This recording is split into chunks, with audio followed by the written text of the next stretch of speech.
jeûner pour moi, sans manger ni boire pendant 3 jours, ni la nuit, ni le jour. Moi aussi je jeûnerai, de même avec mes servantes, puis j'entrerai chez le roi malgré la loi. Et si je dois périr, je périrai.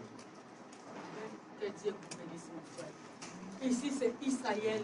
Ici, c'est le peuple juif en Assyrie.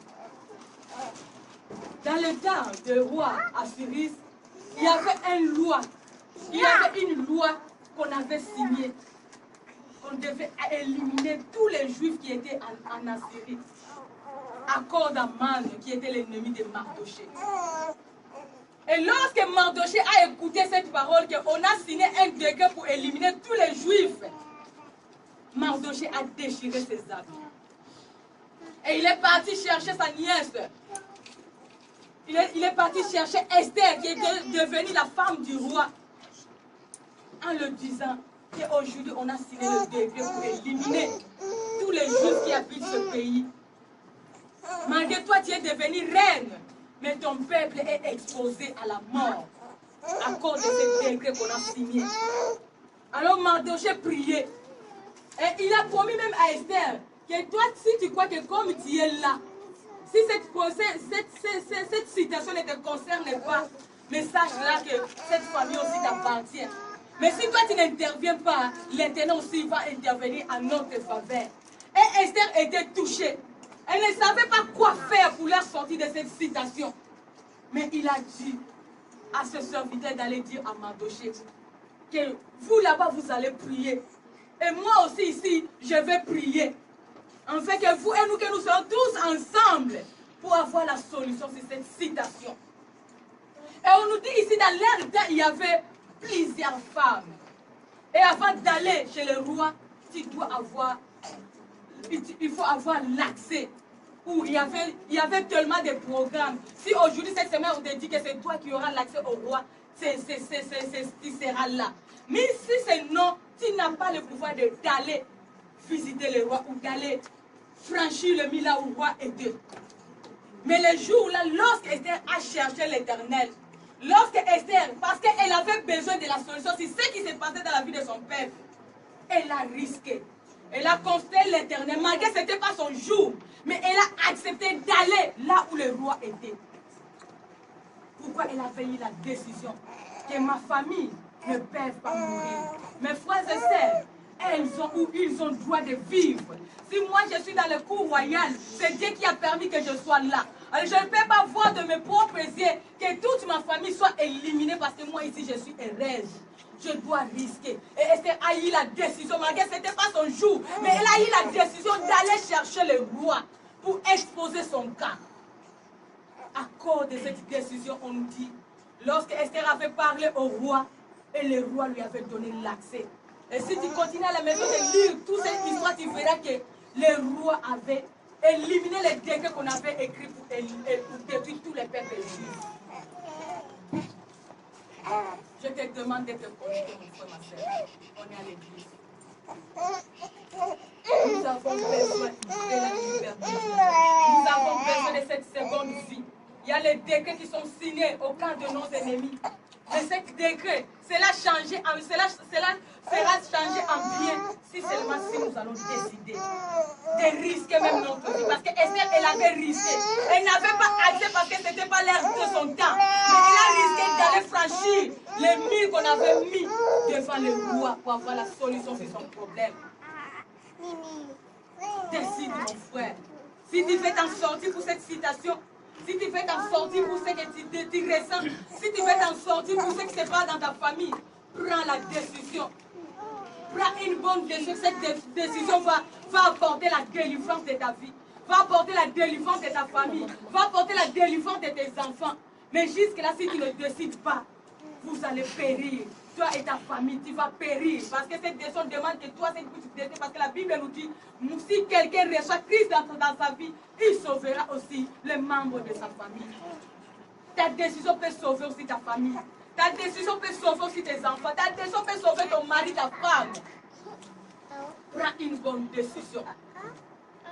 Cela va vous donner la délivrance. Cela va nous secourir. Cela va nous soutenir. Matthieu 5, 36 à 37. On nous dit que votre parole soit oui et oui, non et non, c'est qu'on ajoute après vient du malin. Matthieu 5, 36 à 37. Beaucoup aussi décident, aujourd'hui je vais être heureuse. Si aujourd'hui je suis bloquée parce que j'avais fait du mal à Dieu, je vais arranger avec mon Dieu. Et tu retournes à l'Éternel. Tu as dit oui de demeurer dans la présence de Dieu. Oui de faire du bien. Oui de t'attacher à l'Éternel. Mais beaucoup avec le temps, l'air oui devient non. Nous n'arrivons pas à prendre des décisions, des bonnes décisions, et de persévérer avec ces bonnes décisions jusqu'à la fin. C'est pour cela que tout est noir dans nous. Donc nous sommes nous-mêmes les ennemis de nos bénédictions. Nous sommes nous-mêmes les ennemis de notre vie. Nous ne voulons pas vivre le bonheur que Dieu a prédestiné dans notre vie à cause de nos décisions.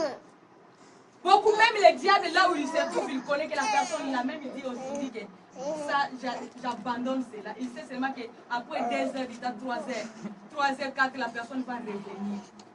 Donc même le diable connaît nos faiblesses. Il connaît que ce n'est pas moi, c'est lui-même. Donc aujourd'hui, là, moi, je ne suis pas là, c'est lui-même. Parce que moi, les jours qu'il est là, qu'il a décidé, j'ai abandonné. Mais maintenant, c'est lui-même qui revient dans mes mains. Donc c'est nous-mêmes qui nous livrons au camp de l'ennemi. Parce qu'à cause de nos manques de persévérance, de nos décisions. Aujourd'hui, tu vas dire non au mal. Mais c'est toi-même encore qui vas recommencer ce mal. Mais la Bible nous dit que le salaire du péché, c'est la mort. Lorsque nous nous retournons au mal, c'est nous-mêmes nous créons nos tombes. À cause des manques de décision que nous demeurons fermes. Mais si tu restes ferme dans ta décision que tu as prise avec Dieu, je sais que l'Éternel va t'aider jusqu'au bout. Parce qu'il a dit, vous serez tentés, mais pas au-delà de votre force. Même toi-même, tu n'arrives pas, mais tellement tu as associé Dieu. Et Dieu voit cette volonté-là que tu as avec cette décision. Il sera là pour te soutenir, afin que tu ailles jusqu'au bout. Mais c'est à nous qui n'arrivons pas à prendre des décisions et de persévérer en cela. C'est pour ça que notre vie est bloquée. Notre vie est liée. Nous disons même que Dieu est menteur. Mais c'est à nous, même qui ont eu la décision. Et nous n'avons pas eu la décision de persévérer jusqu'au bout. Parce que la Bible nous dit, c'est lui qui persévérera jusqu'à la fin sera couronné. Cette décision, il faut que tu ailles avec ça jusqu'au bout pour que tu sois couronné. Couronné, c'est la délivrance. Couronné, c'est la gloire. Couronné, c'est le miracle. Couronné, c'est la solution. C'est le problème que tu as. Parce que peut-être Dieu t'attend jusqu'au bout afin qu'il puisse accomplir ce qu'il veut dans ta vie. Mais toi, tu es jusque là au milieu, tu dis non, tu retournes. Luc 15, le verset 11 à 24.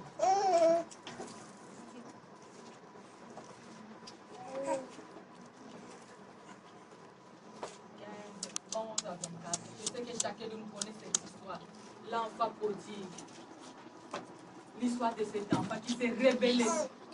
Cet enfant, il a eu la décision. Mais quelle décision qu'il a eu? Une mauvaise décision. Qu'aujourd'hui, papa, moi j'ai grandi. Aujourd'hui, je ne veux plus vivre avec toi. Si ton doigt, je préfère que tu me donnes mon héritage. Que j'aille faire ma vie ailleurs. Luc 15, le verset 11 à 24. Cet enfant a pris la mauvaise décision d'aller avec son héritage ailleurs, en dehors de la famille. Parce qu'il s'est senti responsable. Et le papa, l'amour qu'il avait, il a décidé aussi de donner sa richesse à son fils, de donner son héritage. Il a donné tout ce que le fils pouvait bénéficier. Et ce garçon, là où il était parti, avec cette richesse, il a fait de cette richesse ce qu'il voulait. Et on nous dit à la fin, lorsque cet enfant, sa richesse avait fini, il a commencé à être aussi au travail. Donc, un enfant qui était héritier, dans sa maison, dans leur maison, il y avait tout. Mais lorsqu'il a quitté la maison, il avait tout perdu. Il a commencé à être un serviteur. Et quel serviteur? Il était là en tant que berger. Pour faire manger les troupeaux, pour garder les troupeaux, pour donner ce qu'ils avaient besoin, les cochons. Et avec l'État, comme il n'avait rien, Et un jour, cet enfant avait la famine parce qu'il avait tout perdu. Et il a commencé à manger même la nourriture des cochons. Parce qu'il était limité. Les moyens qu'il avait, il avait tout perdu. Il était incapable de pouvoir sur cette personne, la vie qu'il a menée lorsqu'il était dans sa famille ou lorsqu'il avait hérité les biens qu'il avait. Il a commencé à manger la nourriture des cochons. Et avec le temps, ce garçon s'était mis à lui. Il a dit, mais comment, moi qui ai héritier, moi qui ai un père, et ce père est encore en vie, et il a ses richesses, et moi son fils ici, je souffre. Je suis maintenant aujourd'hui en train de manger la même nourriture avec les animaux. Non, non, non. Cet enfant a eu la décision de revenir à lui-même. Que ce que je fais n'est pas bien devant mon père. Mais je préfère aller servir même mon père que de demeurer ici, dans cette vie de médiocrité. Et l'enfant a eu la décision de retourner à son père. Il a eu la décision de retourner chez son père. Parce qu'il a dit, je préfère aller travailler même chez mon père que d'être ici parce que ma vie n'est plus bien. Et lorsque cet enfant a eu la décision, on nous dit que lorsque son papa lui a vu, son papa était heureux. Et on a fait aussi un festin pour l'enfant. Parce que cet enfant était perdu, mais il est retourné sur son père. On nous dit même son grand frère lorsqu'il a su que cet enfant est revenu et le papa est en train de faire un festin pour lui. Son grand frère même était fâché. Était fâché à cause de ce qu'il avait fait à leur père. Pourquoi aujourd'hui aussi nous avons perdu ce qu'on avait, ce que Dieu nous avait donné.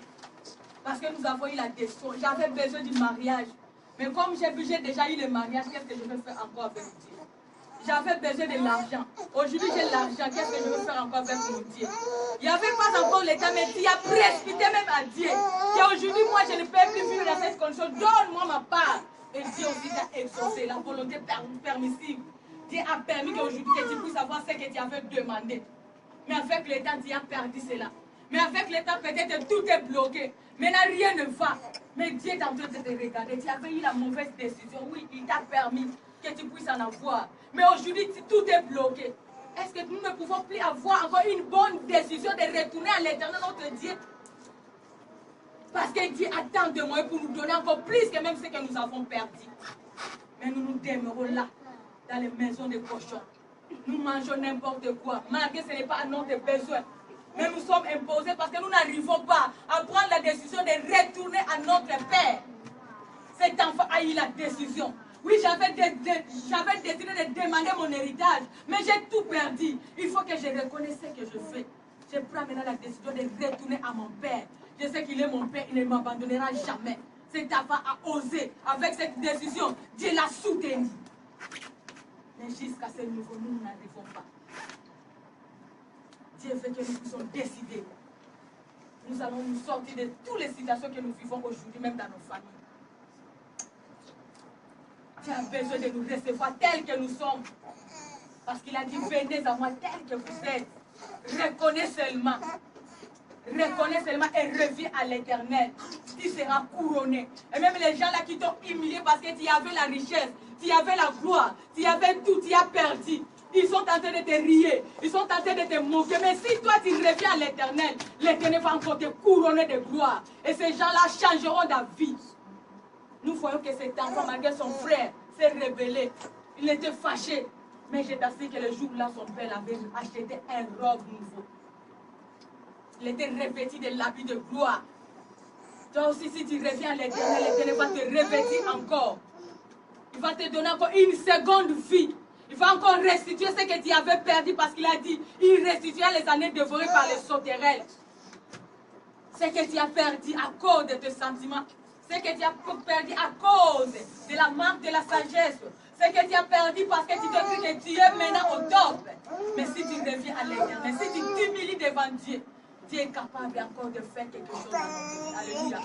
Est-ce qu'on est là? Est-ce que ça passe ou ça casse? Amen. Ça passe. Acclamons d'abord pour la gloire.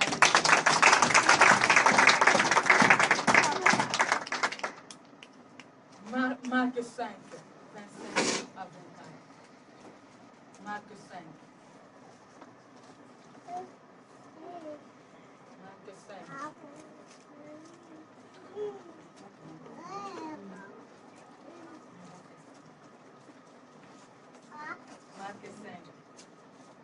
5 à 104.